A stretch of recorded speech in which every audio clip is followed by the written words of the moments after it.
কবি মহিতলাল মজুমদার অঘোরপন্থী কবিতায় কবি তীব্র জীবন তৃষ্ণা, জাগতিক ভোগ ও মৃত্যুকে জয় করার এক দুঃসাহসী দার্শনিক দৃষ্টিভঙ্গি ফুটিয়ে তুলেছেন। অঘোরপন্থী সাধকরা শ্মশানে বাস করেন। মৃত্যু তাদের কাছে ভয়ের নয়, বরং আনন্দের।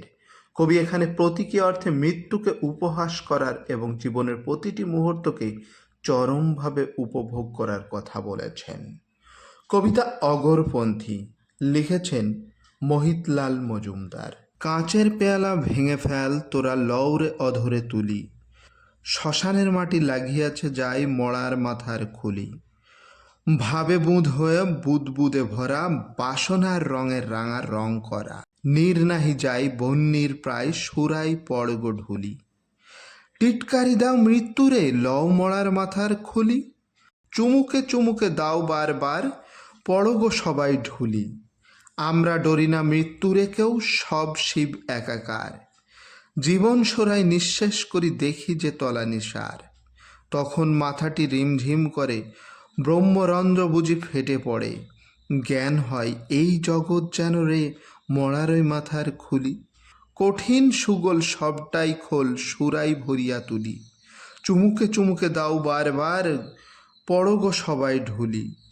জ্বলে যাক বুক, বুকের পাঁজর, ঢালো খাও ঢালো খাও। কঙ্কাল ভাঙা করটির বাটি, সবারে ঘুরাইয়া দাও। শুনিছ কি গান গাহিতেছে তারা, মরণের পরে গিয়াছে যারা। সে গান শুনিয়া শিহরি, আকাশে তারকা উঠিছে দুলি। টিটকারি দাও মৃত্যুরে তবু, আমরা তাহাতে ভুলি। টিটকারি দাও টিটকারি, পড়গ সবাই ঢুলি। জীবন মধুর মরণ নিঠুর, তাহারে দলিব পাই। যতদিন আছে মোহের মদিরা ধরণীয় পেয়ালাই। দেবতার মতো কর সুধা পান, দূর হয়ে যাক হিতাহিত জ্ঞান। আমরা বাজাবো প্রলয় বিষান, শম্ভুর মতো তুলি। টিটকারি দাও মৃত্যুরে, ধরো মরার মাতার খুলি। চুমুকে চুমুকে দাও বারবার, পড়গ সবাই ঢুলি। দেহর সকল রক্তকণিকা উতরল উতরল, উকি ও মধুর হাস্য বিকাশী জগৎ দিতেছে দোল। অপরূপ নেশা অপরূপ নেশা, রূপের কোথাও নাহি পাই দিশা। সোনা হয়ে যায় সোনা হয়ে যায় শ্মশান ভস্য ধুলি। টিটকারি দাও মৃত্যুরে, ধরো মরার মাথার খুলি। চুমুকে চুমুকে দাও বারবার, পড়গ সবাই ঢুলি।